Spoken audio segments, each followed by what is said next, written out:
Hello les amis, j'espère que vous allez bien, c'est Mortal J. Et ben aujourd'hui, vous voyez devant vous ce monstre, cette montagne, ce géant de la collection des maîtres de l'univers Classics qui vient terminer, ponctuer la gamme définitivement, du moins pour le moment.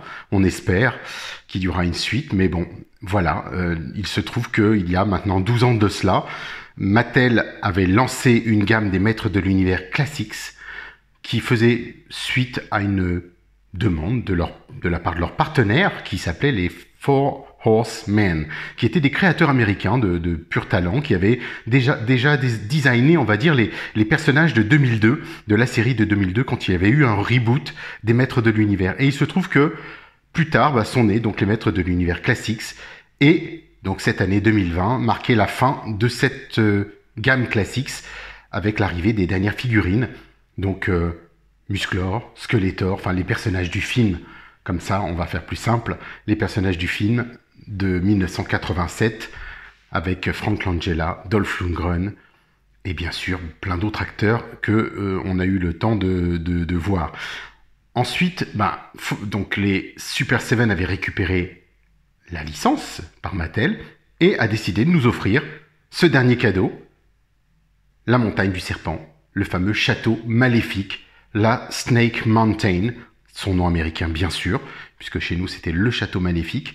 Et le voici, il est arrivé, vous l'avez vu, j'ai fait un grand opening on va dire, de ce château. Et là vous avez donc, on va faire une review, exhaustive peut-être, mais on va essayer de le faire en direct comme ça ensemble, pour aborder un peu tous les sujets et admirer, sans forcément parler, les détails de ce château, les ombres portées sur le serpent, le fameux shading dont je vous parlais dans cette première, dans ce premier live. Regardez l'intérieur de la gueule du serpent, la peinture, le détail de la peinture. Je sais que Astérian me demandait, là vous voyez tout, c'est juste splendide.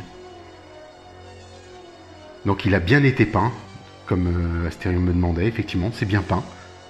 Vous voyez les ombres aussi sur les escaliers, le shading qui a été apporté au rocher. Là on a une belle lumière vive, donc on voit les stalactites qui sont intégrées, du moins à la montagne, mais vous verrez aussi qu'il y en a qui sont complètement décollées. Ceci, donc on a vraiment des pièces complètement sculptées, collées. Ce trou, cette fameuse entrée que l'on avait déjà dans la version 1985, 84-85, de cette même montagne du serpent. Donc on voit un peu l'adaptation, vous voyez les veines, les ridules qui circulent un petit peu partout, qu'on distingue ici. Vraiment on a une montagne qui est vraiment très soignée, très beau dessin. On a parfois comme des effets de gargouilles, des effets de créatures, comme si elles avaient été figées dans la pierre. Regardez encore ici, on le voit, une sorte d'orbe avec des griffes, je ne sais plus, des veines. Ça pourrait être un œuf de dragon, ça pourrait être un œuf de serpent. Comme vous le savez, ce serpent fait allusion à Serpos, le dieu Serpos, de la gamme des maîtres de l'univers dans le dessin animé de 2002. On en parlait. Donc je vais retirer ce Skeletor pour vous montrer ce dont je vous parlais sur les ombres et le shading.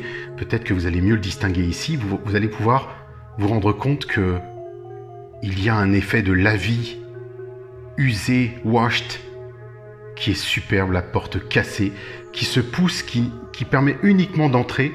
Donc vraiment, elle ne peut pas vraiment se tirer dans ce sens-là, puisqu'elle est bloquée par le haut. C'est un petit peu dommage, mais bon, elle a le mérite d'être là et d'être plutôt belle. Vous voyez cette fameuse chauve-souris que l'on avait déjà, les pointes qui terminent la montagne. Donc on retrouve vraiment partout dans l'esthétique de la montagne, on les retrouve ici, on en retrouve là. Vraiment, c'est vraiment de toute beauté, de vraiment splendide ce qu'ils ont fait. Et d'avoir remodernisé, je dirais, le château maléfique avec un serpent qui fait le tour, comme dans le dessin animé. Et d'avoir pu ajouter ce détail somptueux qui est la lava fall, la chute de lave. En fait, qui n'est pas vraiment une chute de lave, c'est une chute d'eau rouge, écarlate. Vous voyez ici, on voit la créature du château. grande chose qu'ils ont ajouté, c'est une plateforme, ce qui fait que elle nous permet sans problème de poser un personnage.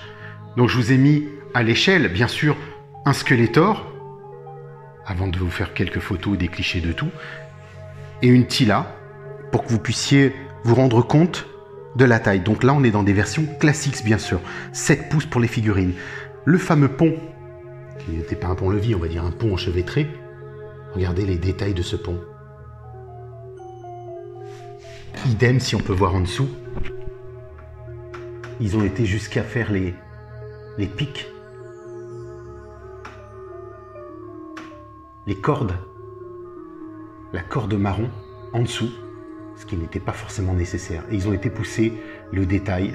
Regardez la chute d'eau, de lave. Le brouhaha qu'elle doit faire, je l'imagine. On a toujours ces stalactites un peu partout. Vraiment très très sympa, très très beau. Ici, on continue, ça se poursuit. On a le fameux mur que Muscor percute pour libérer ses amis. Teela est attachée, comme vous pouvez le voir, avec des vraies chaînes, avec un shading sur le plastique, parce que le reste est en plastique là-haut. On peut même l'attacher à ses bottes, je l'ai testé.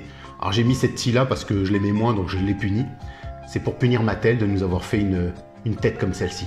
Voilà, c'était la série de Teela du Point Dread, et aussi en référence au Point Dread que je vous ai montré. Mais regardez la créature comme elle est superbe.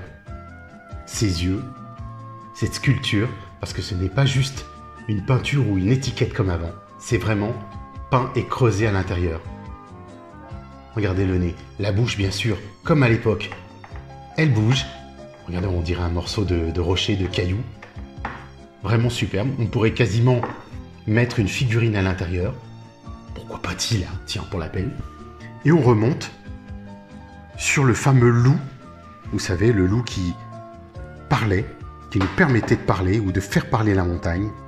Et là, on voit les détails de ce loup, bien sûr, qui a été amélioré, peaufiné. Et pour terminer, sur le côté de la montagne.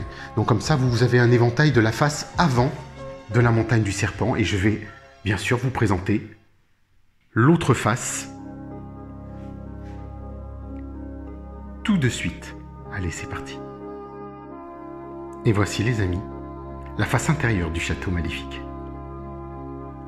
Alors on retrouve, comparativement au château maléfique de l'époque, on trouve quelque chose qui est beaucoup plus détaillé, qui donne envie autant de jouer à l'intérieur qu'à l'extérieur. Et on va voir pourquoi. Parce que vraiment, ils ont fait quelque chose de fort, c'est de réadapter tous les stickers en réel, en fait. Si je peux dire ça comme ça. Alors, on va commencer par la gauche, bien sûr. Là, on va voir que on a ce fameux loup dont je vous ai parlé. Regardez les détails de la sculpture. Et ils ont créé une petite porte dérobée qui permet de, pourquoi pas, mettre un accessoire. Alors le sceptre de Skeletor ne rentre pas dedans, mais on pourrait mettre des épées, ou pourquoi pas mettre enfermer Orko, qui sait. Il passe bien. Donc regardez les stalagmites, vraiment superbes. Tout à l'heure je parlais de stalactites, il y avait des stalagmites, pardon. Et bien sûr, un trône, le trône de Skeletor du dessin animé. Et c'est ce que j'ai apprécié dans cette version de la montagne du serpent, c'est que nous avons une adaptation aussi bien de la gamme du jouet vintage que du dessin animé Filmation. Donc vraiment là-dessus, Super 7 a fait très fort de pouvoir nous permettre d'avoir les deux. Vous allez voir pourquoi aussi, parce qu'il y a la table, comme on l'avait déjà détaillé ici. C'était l'ordinateur qu'on trouvait déjà dans la version vintage. Quand vous retirez, pourquoi pas Skeletor, le trône, on va le détailler. Vous voyez qu'il est de couleur bleu ciel avec du blanc, os. Beaucoup de bleu. Et creux à l'intérieur. Mais vraiment, il fait son poids, il est sympathique. C'est tout en plastique dur. Donc pas de peur de le casser. Il se plie presque à la main, donc je suis très content de l'avoir. Et bien sûr, la moumoute. La texture de peau. Alors, petite surprise, derrière le trône de Skeletor, regardez ce qu'il y a. Une autre fosse. Alors là, c'est un sticker qui a été apposé et qui montre qu'il y a une grille d'évacuation et des créatures qui semblent enfermées. On devinerait presque la bave, le slime qui pourrait sortir de là, même si le slime faisait partie de la horde, bien sûr. Et ici, on poursuit sur la droite, on nous a ajouté des créatures vampires. Mais regardez, les veines qui ont été détaillées sur ce crâne, sur ce visage. Des dents de vampires, on croirait presque Sansor de la horde. Il y a un mélange d'humains, de serpents, le crâne à la Skeletor. On a 4 crânes. On est presque dans du Ghostbusters. Donc ça se monte comme ceci. Alors je vais vous le... voyez? Et ici, on le met tout simplement dedans. Et on pousse un tout petit peu, voilà. Par contre, c'est vrai que quand on ferme la montagne du serpent, celui-ci gêne, donc on doit le retirer ou l'incliner. Idem, vous avez la 4e tête. Donc vraiment super sympa. On va remonter pour vous montrer la fameuse porte que Teela a utilisée pour entrer. Et, bien sûr, si tout fonctionne bien, le piège de serpent, la fameuse trappe qui fait tomber dans un filet. Donc là, Teela est prisonnière, bien sûr, automatiquement. Alors, sachez que moi, je vais rajouter des petites choses par la suite. J'ai des tonnes d'araignées, moi qui suis arachnophobe, et ben j'ai prévu de rajouter des araignées partout, comme une sorte de toile d'araignée. Et j'en ai des quantités. Donc voilà, c'est vraiment super sympa d'avoir gardé cette, je dirais, cette action figure, oui, cette action, oui, de pouvoir, on n'ira pas plus bas, de pouvoir regarder, ben ça, c'est un peu, c'est ce qu'on retrouve aussi d'ailleurs dans le trône du Château des Ombres, donc de pouvoir avoir cette petite trappe, de faire tomber les personnages, d'avoir un aspect jeu qui est voulu, bien sûr, mais qui nous permet non seulement de faire plaisir aux collectionneurs, mais aussi de jouer. Donc vous voyez le portail, le portique, superbe texture. Alors ici on a des creux, bien sûr, puisqu'on est comme dans la série Vintage, et le serpent qui lui se déboîte comme ceci. Il se déclipe sur ses attaches, et on le remet et on ferme. Voilà, il rentre en butée, donc il n'est pas plus mobile que ça. Ici, vous pouvez vous en servir de décor, vous pouvez mettre ce que vous souhaitez dedans. Les fameux fantômes. Ici, si vous regardez ces coulures, ces formes de coulures, ils ont fait très très fort parce qu'ils ont respecté l'esprit du dessin animé. Tout ça, c'est très nouveau. Ici, souvent dans le dessin animé, on avait ces coulures qui étaient dans les couloirs de la montagne du serpent. Et d'ailleurs, on le distingue puisque la montagne en elle-même est creusée. On devine les structures du serpent que l'on voit de l'autre côté en vert. Et là, c'est vraiment sympa. Ici, on a une plateforme, alors qu'il ne laisse pas beaucoup de place, parce que, comme vous pouvez le voir, on peut mettre un personnage juste sur le bord, sur la bordure, mais pas plus, ou alors allonger, faire un lit. Mais moi, je vais mettre une araignée géante. Ce sera plutôt sympa. Il faut mettre des créatures, faites-vous plaisir. C'est ce qui est sympathique. Donc, on va garder Teela pour garder les tailles et les proportions, pour qu'on puisse mieux se rendre compte. Et là, on a la fameuse entrée.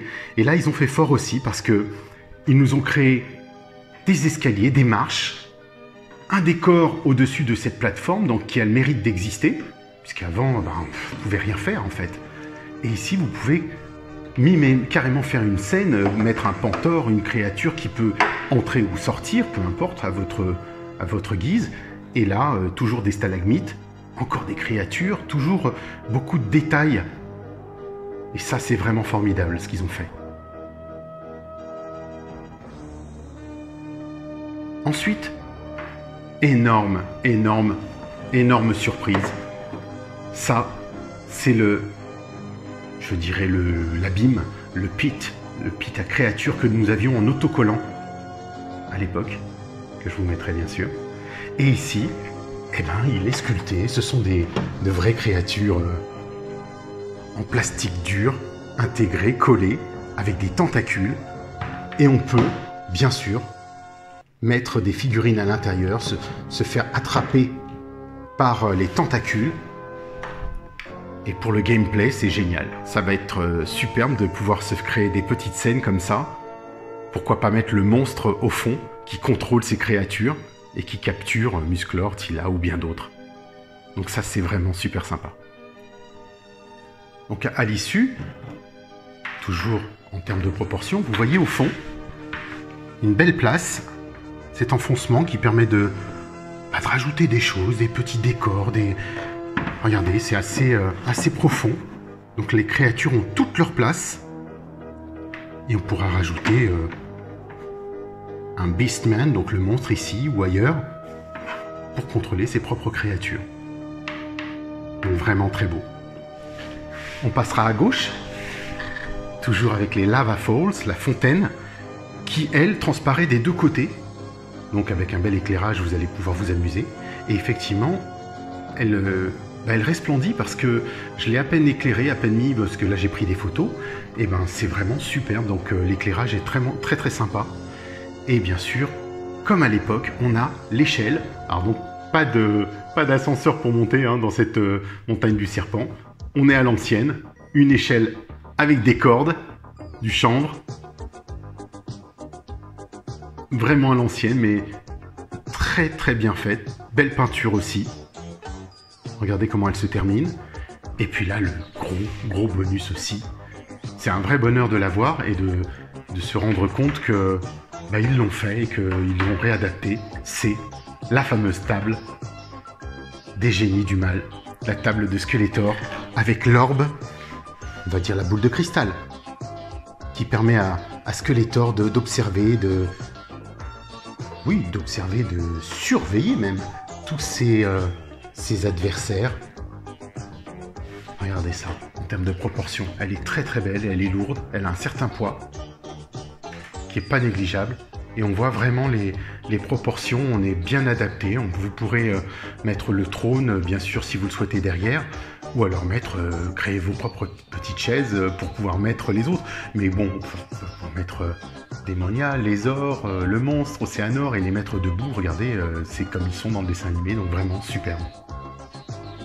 Ça fait vraiment plaisir d'avoir cette montagne. Ensuite, pour terminer, sur la visite, on va dire virtuelle, je vous avais montré cette porte, encore la porte de prison, où on voit donc du shading, des ombrages, de l'usure, des griffes. Vraiment superbe d'avoir intégré tout ça dans les décors. Regardez jusqu'ici, une sorte de poulpe, une sorte de racine qui passe d'un côté et de l'autre, une autre créature encore ici. Vous voyez, c'est plein de détails. Moi-même, je les découvre avec vous, là, à l'instant, puisque je n'ai pas eu le temps de m'occuper de ma montagne du serpent.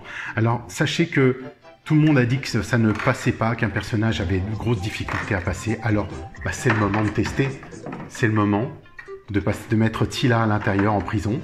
Et bien, ça passe. Je suis désolé, mais il y a des mauvaises langues un peu partout. Donc, il y a Ibro, BRO sur internet, qui a créé une extension de ce château qui fait environ un demi-centimètre, qui permet d'avancer la porte d'un demi-centimètre pour permettre de mettre un Skeletor ou bien d'autres personnes. Et puis une prison, c'est pas fait pour être bien. Donc le seul hic, c'est que bien sûr, regardez, elle s'échappe de sa prison par ici et elle passe de l'autre côté. On pourra se moquer. Mais bon, vous savez que c'est la construction, c'est la structure, vous pouvez dire ce que vous voulez. Mais ça a le mérite d'être là, ça a le mérite d'exister. Et je trouve que, regardez cette prison, ça le fait. on a mis Skeletor la dernière fois, il rentrait dedans. Donc non, je suis désolé, tout passe bien. Bien sûr, ne vous amusez pas à éclater le mur que je vous ai montré éclater tout à l'heure. Ça ne passera pas. Et voilà, notre belle Teela en prison. Donc voilà les amis, ici pareil, un grand renfoncement. Vous pourrez mettre ce que vous voudrez et même en fermant la montagne, ça permet aussi de le ranger ici. Même si la bordure dépasse, elle sera en liaison avec celui-ci, donc pas de souci. On peut le repousser et fermer la porte et remettre l'échelle comme cela. Bien sûr, pour fermer, il faudra coucher le loup. Pourquoi pas mettre l'échelle ici? Il faudra enlever le pont. On va basculer devant et je vais vous montrer tout ça tout de suite. Donc on va retirer ce pont, comme ceci. Et à partir de là, vous pourrez donc plier la montagne, la faire pivoter, comme cela. Et vous voyez qu'il y a ici des articulations. Alors donc on va faire un peu attention parce que ça reste fragile. C'est du plastique assez lourd, comme je vous l'ai dit. Non pas la montagne, mais l'ensemble faisait, je le rappelle, une vingtaine, 23 kilos au total. Et donc avec le carton, bien sûr.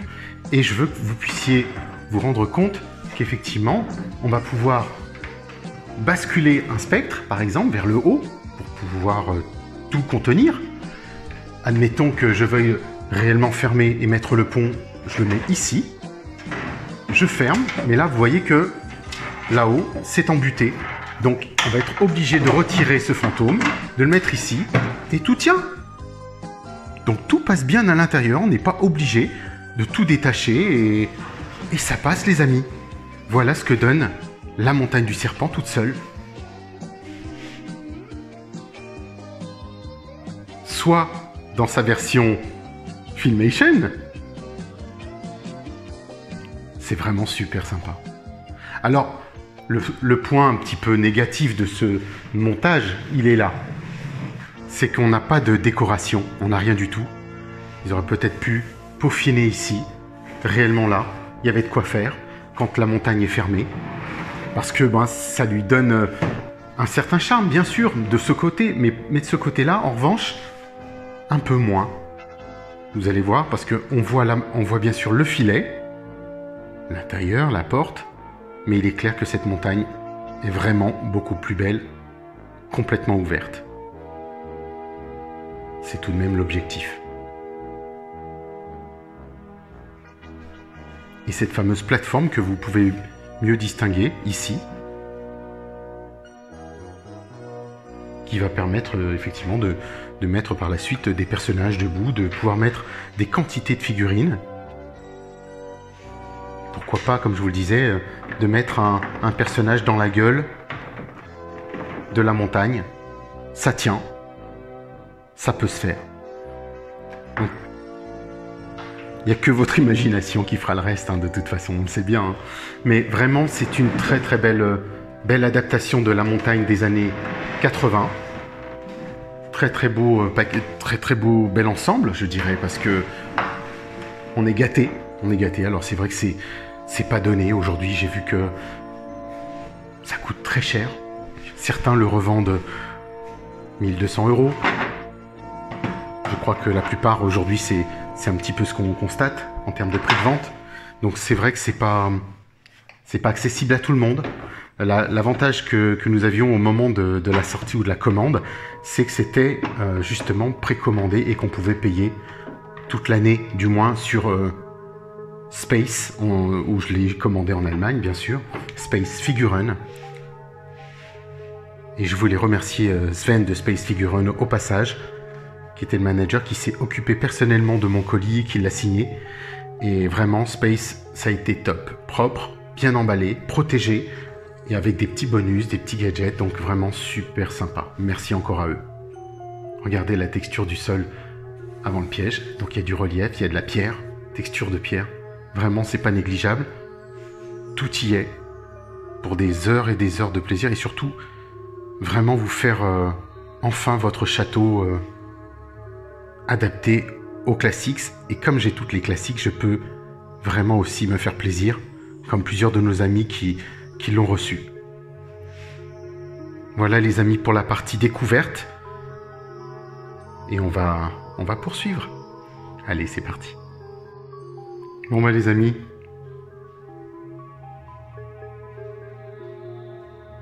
c'est le moment de la comparaison. Et oui, regardez ça, c'est affreux. C'est affreux.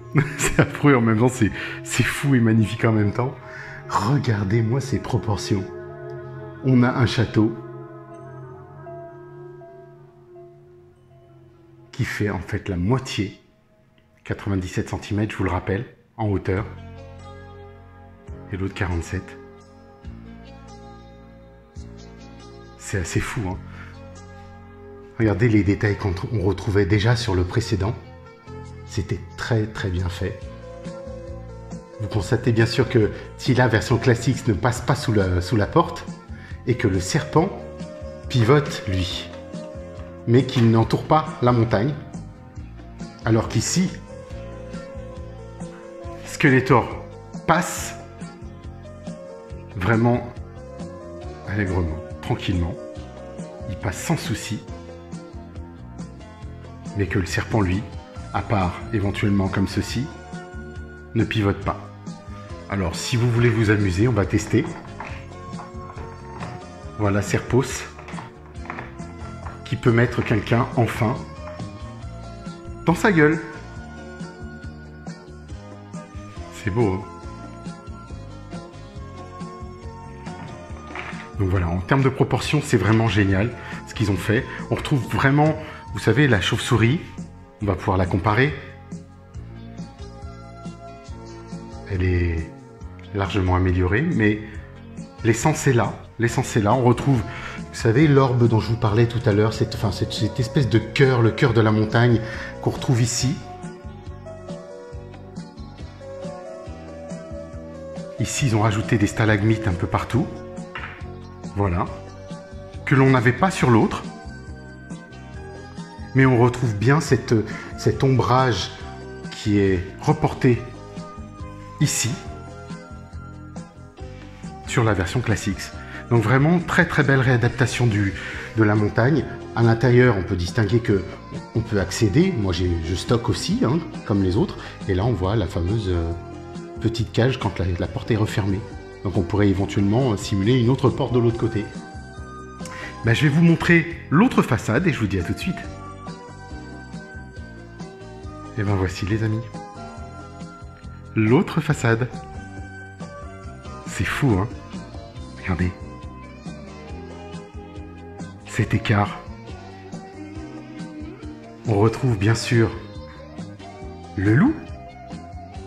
Regardez. Ici, bah du coup, en étant fermé, on ne peut pas. Il est à l'intérieur. On retrouve les veines.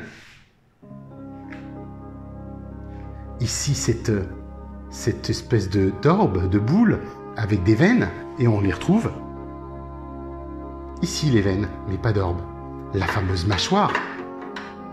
Les petits interstices qui permettaient, quand on parlait à l'intérieur, de faire ressortir la voix par la montagne. Je suis la voix du château maléfique.